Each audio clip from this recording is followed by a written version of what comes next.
नमस्कार students, welcome back to Shakuntala tutorial. आज आम आलोचना करबा रीति साहित्य बा मध्ययुगीय साहित्य संपर्क रे। रीति साहित्य कहले कौन बुझ? रीति साहित्य ओडिया साहित्यर एक गुरुत्वपूर्ण युग, जहाकू साधारणतः आलंकारिक युग बोली कुहा जाई थाए। एही समय रे कवि माने भाषार सौंदर्य शैली तथा रीति और अलंकार उपरे विशेष गुरुत्व देइथिले। रीति साहित्यर परिचय को जदि आमे अवलोकन करिबा तेबे रीति साहित्य माने हेउछि एमिति साहित्य जोंथिरे शैली अलंकार रस और काव्यनीति को बेसी गुरुत्व दिया जाई थाए। कवि माने सुंदर शब्द और अलंकार द्वारा भाव को अभिव्यक्ति करती। रीति साहित्य युग प्राय 16 शताब्दी रु 18 शताब्दी पर्यंत देखा जाई थाए। अलंकार व्यापकता व्यवहार उपमा रूपक जमक आदि होई थाए। श्रृंगार रसर प्राधान्य जेपरी प्रेम सौंदर्य नायक नायिका विवरणी इत्यादि रु जणा जाई थाए। शब्द और भाषार सौंदर्य नायक नायिका भेद और रीतिनीति एहार मुख्य विशेषता अटे। रीति साहित्य रे कवितारे शैलीर मान्यता रहिछि। रीति साहित्यर प्रमुख कवि माने हेले उपेन्द्र भंज, दीनकृष्ण दास, अभिमन्यु सामंत सिंहार इत्यादि। प्रसिद्ध कृति हेला वैदेहिश विलास कहार उपेन्द्र भंज, रस कल्पद्रुप दीनकृष्ण दासकर। अतएव शेषरे में जानिबा रीति साहित्य ओडिया काव्य को एक सुंदर शैली और अलंकारिक रूप देइछि। एही जुगरे कवि माने भाव ठारू बेसी भाषार सौंदर्य को महत्व देइथिले, जहाँ ओडिया साहित्य को अधिक समृद्ध करिछि। जदि आपण माने हम चैनल ले नुआ अछंती तबे जल्दी जल्दी सब्सक्राइब करनियंतु एवं हम चैनल को लाइक शेयर करंतु। तबे चलंतु आरंभ करिबा एमसीक्यू डिस्कशन। रीति साहित्य संपर्कित एमसीक्यू आलोचना।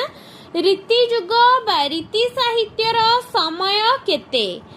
ऑप्शन हेउची ख्रीष्टाब्द 1650 रु 1800, ख्रीष्टाब्द 1700 रु 1850, ख्रीष्टाब्द 1650 रु 1880, ख्रीष्टाब्द 1600 रु 1850। आंसर का हबो? रीति युग बा रीति साहित्यर समय हेउची ख्रीष्टाब्द 1650 रु 1880। ओडिशार शेष स्वाधीन राजा किए थिले? मुकुंद देव, दिव्य सिंह देव, प्रताप रुद्र देव, रामचंद्र देव। आंसर का मुकुंद देव। ओडिशार शेष स्वाधीन राजा मुकुंद देव थिले। कवि सम्राट उपेन्द्र भंजଙ୍କ समकालीन राजा किए थिले? कवि सम्राट उपेन्द्र भंजଙ୍କ समकालीन राजा किए थिले? कवि सम्राट उपेन्द्र भंजଙ୍କ समकालीन राजा दिव्य सिंह देव थिले। केउ हिंदू राजा हाफिज कादार बेग नामरे परिचित थिले? मुकुंद देव, वीरकेशर देव, दिव्य सिंह देव, रामचंद्र देव। आंसर कौन हो? रामचंद्र देव। रामचंद्र देव हिंदू राजा हाफिज कादार बेग नामरे परिचित थिले। कवि सम्राट उपेन्द्र भंज केउ राज परिवार रे जन्म ग्रहण करथिले? घुमुसुर राजवंश, सोमवंश, गंगवंश, सूर्यवंश। आंसर अब घुमुसुर राजवंश। कवि सम्राट उपेन्द्र भंज घुमुसुर राजवंश परिवार रे जन्म ग्रहण करिथिले। रीति युगर सर्वप्रथम कवि भावरे किए ग्रहणीय? दीनकृष्ण दास, उपेन्द्र भंज, धनंजय भंज, लोकनाथ विद्याधर। रीति युगर सर्वप्रथम कवि भावरे धनंजय भंज ग्रहणीय अटंती। रीति युगर सर्वप्रथम कवि भावरे किए ग्रहणीय? धनंजय भंज ग्रहणीय अटंती। उपेन्द्र भंजଙ୍କ पिताଙ୍କ नाम कौन? धनंजय भंज, नीलकंठ भंज, गोविंद भंज, घन भंज। आंसर अब उपेन्द्र भंजଙ୍କ पिताଙ୍କ नाम नीलकंठ भंज। उपेन्द्र भंजଙ୍କ पिताଙ୍କ नाम कौन? नीलकंठ भंज। ଉପେନ୍ଦ୍ର ଭଞ୍ଜଙ୍କ ପିତାମହ କିଏ ଥିଲେ? ଗୋବିନ୍ଦ ଭଞ୍ଜ, ଘନ ଭଞ୍ଜ, ଧନଞ୍ଜୟ ଭଞ୍ଜ, ତ୍ରିବିକ୍ରମ ଭଞ୍ଜ। ଆନ୍ସର ହେବ ଧନଞ୍ଜୟ ଭଞ୍ଜ। ଉପେନ୍ଦ୍ର ଭଞ୍ଜଙ୍କ ପିତାମହ ଧନଞ୍ଜୟ ଭଞ୍ଜ ଥିଲେ। 10 ଛାନ୍ଦ ବିଶିଷ୍ଟ ଇଚ୍ଛାବତୀ କାବ୍ୟର ସ୍ରଷ୍ଟା କିଏ? ନୀଳକଣ୍ଠ ଭଞ୍ଜ, ଦୀନକୃଷ୍ଣ ଦାସ, ଉପେନ୍ଦ୍ର ଭଞ୍ଜ, ଧନଞ୍ଜୟ ଭଞ୍ଜ। ଆନ୍ସର ହେଲା 10 ଛାନ୍ଦ ବିଶିଷ୍ଟ ଇଚ୍ଛାବତୀ କାବ୍ୟର ସ୍ରଷ୍ଟା ଧନଞ୍ଜୟ ଭଞ୍ଜ। ଧନଞ୍ଜୟ ଭଞ୍ଜଙ୍କ ଅନଙ୍ଗ ରେଖା କାବ୍ୟଟି କେତେ ଛାନ୍ଦ ବିଶିଷ୍ଟ? 17, 25, 28, 30। ଆନ୍ସର କ'ଣ ହେବ? 25 ଛାନ୍ଦ ବିଶିଷ୍ଟ। ଧନଞ୍ଜୟ ଭଞ୍ଜଙ୍କ ଅନଙ୍ଗ ରେଖା କାବ୍ୟଟି 25 ଛାନ୍ଦ ବିଶିଷ୍ଟ ଅଟେ। ନେକ୍ସଟ କ୍ୱେଶ୍ଚିନ୍, କଳାବତୀ କେଉଁ କାବ୍ୟ ନାୟିକାର ପୂର୍ବଜନ୍ମର ନାମ ଥିଲା? କଳାବତୀ କେଉଁ କାବ୍ୟ ନାୟିକାର ପୂର୍ବଜନ୍ମର ନାମ ଥିଲା? ଇଚ୍ଛାବତୀ, ବାଞ୍ଛାବତୀ, ତ୍ରିପୁରା ମୋହିନୀ, କୋଟି ବ୍ରହ୍ମାଣ୍ଡ ସୁନ୍ଦରୀ। ଆନ୍ସର ହେଲା ଇଚ୍ଛାବତୀ। କଳାବତୀ ଇଚ୍ଛାବତୀ କାବ୍ୟ ନାୟିକାର ପୂର୍ବଜନ୍ମର ନାମ ଥିଲା। ଇଚ୍ଛାବତୀ ଓ ଅନଙ୍ଗ ରେଖା କେଉଁ ଧରଣର କାବ୍ୟଦ୍ୱୟ ଭାବରେ ପରିଚିତ? ଐତିହାସିକ, ପୌରାଣିକ, କାଳ୍ପନିକ, କିମ୍ବଦନ୍ତୀମୂଳକ। ଆନ୍ସର ହେବ କାଳ୍ପନିକ। ଅନଙ୍ଗ ରେଖା ଆଉ ଇଚ୍ଛାବତୀ କାଳ୍ପନିକ ଧରଣର କାବ୍ୟ ଭାବରେ ପରିଚିତ। ଅନଙ୍ଗ ରେଖା କାବ୍ୟ ନାୟିକାର ପୂର୍ବଜନ୍ମର ନାମ କ'ଣ ଥିଲା? ବାଞ୍ଛାବତୀ, ମଦାଳସା, କଳ୍ପଲତା, ତିଳୋତ୍ତମା। ଆନ୍ସର ହେବ ମଦାଳସା। ଅନଙ୍ଗ ରେଖା କାବ୍ୟ ନାୟିକାର ପୂର୍ବଜନ୍ମର ନାମ ମଦାଳସା ଥିଲା। ଇଚ୍ଛାବତୀ କାବ୍ୟର ନାୟକର ନାମ କ'ଣ? ଇଚ୍ଛାବତୀ କାବ୍ୟର ନାୟକର ନାମ କ'ଣ? ପ୍ରଭାକର, ଅଭିନବ ଚୈତନ୍ୟ, ମଧୁକର, ପୁଷ୍ପକେତୁ। ଆନ୍ସର ହେବ ମଧୁକର। ଇଚ୍ଛାବତୀ କାବ୍ୟର ନାୟକର ନାମ ମଧୁକର। ଅନଙ୍ଗ ରେଖା କାବ୍ୟର ନାୟକର ନାମ କ'ଣ? କୁସୁମକେତୁ, ପୁଷ୍ପକେତୁ, ପ୍ରଭାକର, ପୁଷ୍ପଦନ୍ତ। ଆନ୍ସର ହେଉଛି କୁସୁମକେତୁ। ଅନଙ୍ଗ ରେଖା କାବ୍ୟର ନାୟକର ନାମ ପୁଷ୍ପକେତୁ। ରଘୁନାଥ ବିଳାସ କାବ୍ୟର ରଚୟିତା କିଏ? ରଘୁନାଥ ବିଳାସ କାବ୍ୟର ରଚୟିତା କିଏ? ଯଦୁମଣି ମହାପାତ୍ର, ଧନଞ୍ଜୟ ଭଞ୍ଜ, ଦୀନକୃଷ୍ଣ ଦାସ, ଲୋକନାଥ ବିଦ୍ୟାଧର। ଆନ୍ସର ହେବ ଧନଞ୍ଜୟ ଭଞ୍ଜ। ରଘୁନାଥ ବିଳାସ କାବ୍ୟର ରଚୟିତା ହେଲେ ଧନଞ୍ଜୟ ଭଞ୍ଜ। ରଘୁନାଥ ବିଳାସ କାବ୍ୟରେ ଧନଞ୍ଜୟ ଭଞ୍ଜ କାହାର ଚରିତ ବର୍ଣ୍ଣନା କରିଛନ୍ତି? ରଘୁନାଥ ବିଳାସ କାବ୍ୟରେ ଧନଞ୍ଜୟ ଭଞ୍ଜ ଶ୍ରୀରାମଚନ୍ଦ୍ରଙ୍କର ଚରିତ ବର୍ଣ୍ଣନା କରିଛନ୍ତି। ରଘୁନାଥ ବିଳାସ କାବ୍ୟରେ ଧନଞ୍ଜୟ ଭଞ୍ଜ କାହାର ଚରିତ ବର୍ଣ୍ଣନା କରିଛନ୍ତି? ଶ୍ରୀରାମଚନ୍ଦ୍ରଙ୍କ ଚରିତ ବର୍ଣ୍ଣନା କରିଛନ୍ତି। ଧନଞ୍ଜୟ ଭଞ୍ଜଙ୍କ ରାଜତ୍ୱର ସମୟ କେତେ ଥିଲା? 1630 1700, 1636 1701, 1640 1690, 1625 1701। आंसर कौन हम 1636 1700। धनंजय भंजक राजत्व समय 1636 1701 थिला। घुमसो ठारे धनंजय भंज केते ख्रीष्टाब्द रे जन्म ग्रहण करिथिले? ख्रीष्टाब्द 1618 1615 1611 1625। आंसर है 1611। घुमुसो ठारे धनंजय भंज ख्रीष्टाब्द 1611 रे जन्म ग्रहण करिथिले। त्रिपुरा मोहिनी और मदन मंजरी आलंकारिक काव्यद्वयर स्रष्टा किए? त्रिपुरा मोहिनी और मदन मंजरी आलंकारिक काव्यद्वयर स्रष्टा किए? घन भंज, उपेन्द्र भंज, लोकनाथ विद्याधर, धनंजय भंज। आंसर अब धनंजय भंज। ତ୍ରିପୁରା ମୋହିନୀ ଓ ମଦନ ମଞ୍ଜୁରୀ ଆଳଙ୍କାରିକ କାବ୍ୟଦ୍ୱୟର ସ୍ରଷ୍ଟା ଧନଞ୍ଜୟ ଭଞ୍ଜ।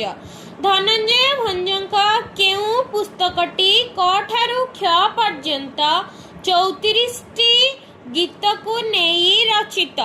ଚୌପଦୀ ଭୂଷଣ, ଆର୍ତ୍ତପ୍ରାଣ ଚଉତିଶା, କମଳଲୋଚନ ଚଉତିଶା, କେଳି କଳ୍ପଦ୍ରୁମ ଚଉତିଶା। ଆନ୍ସର ହେବ ଚୌପଦୀ ଭୂଷଣ। ଧନଞ୍ଜୟ ଭଞ୍ଜଙ୍କ ଚୌପଦୀ ଭୂଷଣ ପୁସ୍ତକଟି କ ଠାରୁ କ୍ଷ ପର୍ଯ୍ୟନ୍ତ 34ଟି ଗୀତକୁ ନେଇ ରଚିତ। ରସକଲ୍ଲୋଳ କାବ୍ୟର ପ୍ରଥମ ଛାନ୍ଦ କେଉଁ ରାଗରେ ରଚିତ? ରସକଲ୍ଲୋଳ କାବ୍ୟର ପ୍ରଥମ ଛାନ୍ଦ କେଉଁ ରାଗରେ ରଚିତ? ସଙ୍ଗମ ତିଆରି, ବସନ୍ତ ବରାଡ଼ି, କେଦାର କାମୋଦି। ଆନ୍ସର ହେବ ସଙ୍ଗମ ତିଆରି। ରସକଲ୍ଲୋଳ କାବ୍ୟର ପ୍ରଥମ ଛାନ୍ଦ ସଙ୍ଗମ ତିଆରି ରାଗରେ ରଚିତ। ରସକଲ୍ଲୋଳ କାବ୍ୟର କେଉଁ ଛନ୍ଦରେ ଗ୍ରୀଷ୍ମ ଋତୁର ବର୍ଣ୍ଣନା ରହିଛି? ଦ୍ୱିତୀୟ ଛନ୍ଦ, ଏକାଦଶ ଛନ୍ଦ, ତ୍ରିଂଶ ଛନ୍ଦ, ପଞ୍ଚଦଶ ଛନ୍ଦ। ଆନ୍ସର ହେବ ପଞ୍ଚଦଶ ଛନ୍ଦ। ରସକଲ୍ଲୋଳ କାବ୍ୟର ପଞ୍ଚଦଶ ଛନ୍ଦରେ ଗ୍ରୀଷ୍ମ ଋତୁର ବର୍ଣ୍ଣନା ରହିଛି। ରସକଲ୍ଲୋଳ କାବ୍ୟର ଷୋଡ଼ଶ ଛନ୍ଦରେ କେଉଁ ଋତୁର ବର୍ଣ୍ଣନା ରହିଛି? ଶୀତ ଋତୁ, ବର୍ଷା ଋତୁ, ଗ୍ରୀଷ୍ମ ଋତୁ, ବସନ୍ତ ଋତୁ। ଆନ୍ସର ହେବ ବର୍ଷା ଋତୁ। ରସକଲ୍ଲୋଳ କାବ୍ୟର ଷୋଡ଼ଶ ଛନ୍ଦରେ ବର୍ଷା ଋତୁର ବର୍ଣ୍ଣନା ରହିଛି।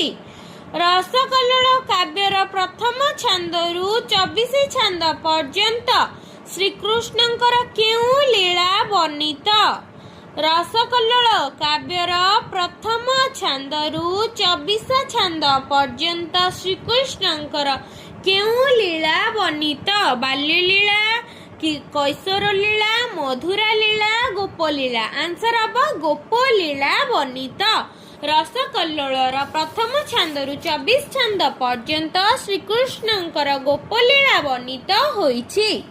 ରସକଲ୍ଲୋଳ କାବ୍ୟର 24 ଛାନ୍ଦରୁ 34 ଛାନ୍ଦ ପର୍ଯ୍ୟନ୍ତ କୃଷ୍ଣଙ୍କର କେଉଁ ଲୀଳା ବର୍ଣ୍ଣିତ? ମଥୁରା ମଙ୍ଗଳ ଲୀଳା, ବୃନ୍ଦାବନ ଲୀଳା, ପୌଗଣ୍ଡ ଲୀଳା, କୈଶୋର ଲୀଳା। ଆନ୍ସର ହେବ ମଥୁରା ମଙ୍ଗଳ ଲୀଳା। ମଥୁରା ଲୀଳା। ରସକଲ୍ଲୋଳ କାବ୍ୟର 24 ଛାନ୍ଦରୁ 34 ଛାନ୍ଦ ପର୍ଯ୍ୟନ୍ତ କୃଷ୍ଣଙ୍କର ମଥୁରା ଲୀଳା ବର୍ଣ୍ଣିତ ଅଟେ। ଦୀନକୃଷ୍ଣ ଦାସ କେଉଁ ରାଜାଙ୍କ ସମସାମୟିକ ଥିଲେ? ମୁକୁନ୍ଦ ଦେବ ଓ ରାମଚନ୍ଦ୍ର ଦେବ, ଦ୍ୱିତୀୟ ମୁକୁନ୍ଦ ଦେବ ଓ ନରସିଂହ ଦେବ, ଦ୍ୱିତୀୟ ମୁକୁନ୍ଦ ଦେବ ଓ ଦିବ୍ୟସିଂହ ଦେବ, ନରସିଂହ ଦେବ ଓ ବଳଭଦ୍ର ଦେବ। ଆନ୍ସର ହେବ ଦ୍ୱିତୀୟ ମୁକୁନ୍ଦ ଦେବ ଓ ଦିବ୍ୟସିଂହ ଦେବ। ଦୀନକୃଷ୍ଣ ଦାସ ଦ୍ୱିତୀୟ ମୁକୁନ୍ଦ ଦେବ ଓ ଦିବ୍ୟସିଂହ ଦେବଙ୍କ ସମସାମୟିକ ଥିଲେ। ରସକଲ୍ଲୋଳ କାବ୍ୟର ରଚୟିତା ଦୀନକୃଷ୍ଣଙ୍କ ଜନ୍ମସ୍ଥାନ କେଉଁଠାରେ ବୋଲି ଦୃଢ଼ତା ଭକ୍ତିରେ ଗ୍ରନ୍ଥରେ ଉଲ୍ଲେଖ ଅଛି? ଜଳେଶ୍ୱର, ଖୋର୍ଦ୍ଧା, ପୁରୀ, ବାଲେଶ୍ୱର। ଆନ୍ସର ହେବ ପୁରୀ। ରସକଲ୍ଲୋଳ କାବ୍ୟର ରଚୟିତା ଦୀନକୃଷ୍ଣ ଦାସଙ୍କର ଜନ୍ମସ୍ଥାନ ପୁରୀ ବୋଲି ଦୃଢ଼ତା ଭକ୍ତିରେ ଉଲ୍ଲେଖ ରହିଛି। କେଉଁ କାବ୍ୟରେ ଦୀନକୃଷ୍ଣଙ୍କର ଜନ୍ମସ୍ଥାନ ଜଳେଶ୍ୱର ନିକଟବର୍ତ୍ତୀ ସୁବର୍ଣ୍ଣରେଖା ନଦୀ କୂଳରେ ବୋଲି ଉଲ୍ଲେଖ ଅଛି?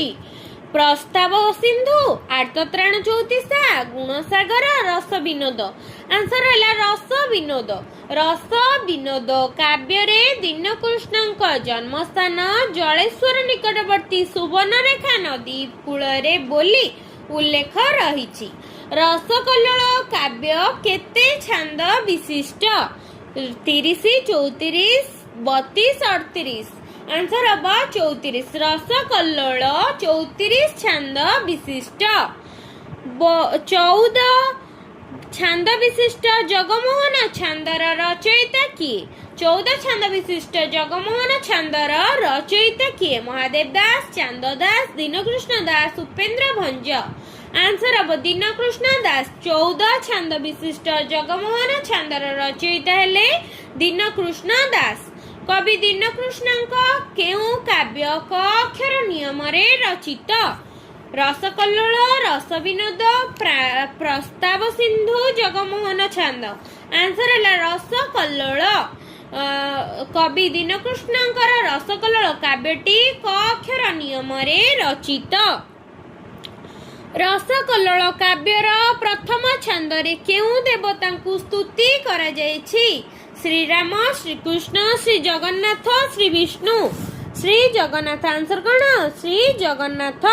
रसकल्लोल काव्य रे प्रथम छंद रे श्री जगन्नाथ को स्तुति करा जायछि।